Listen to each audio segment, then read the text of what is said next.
ตำบักหุ่งกินได้บ่เบื่อบ่หน่ายพี่น้องขาใส่บักกอกนี่ของแซ่บขาดบ่ได้จ้ะบักลิ้นน้อยหน่วยยิบหน่วยซุปใส่ลงไปให้มันเบิดเลยค่ะพี่น้องขาโอ้ยน้ำเต็มจ้วกถ้าใส่น้ำปูเลยจ้ะพี่น้องขา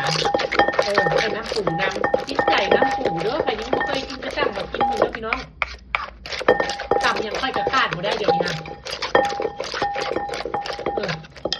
ยั่วเข้าที่แล้วก็ใส่มะละกอลงไปเลยค่ะพี่น้องขา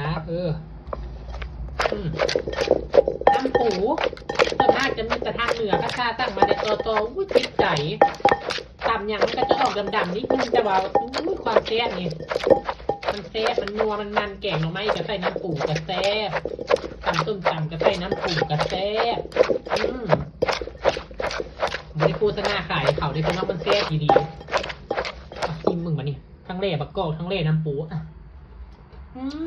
โอเคจ้าแซ่บ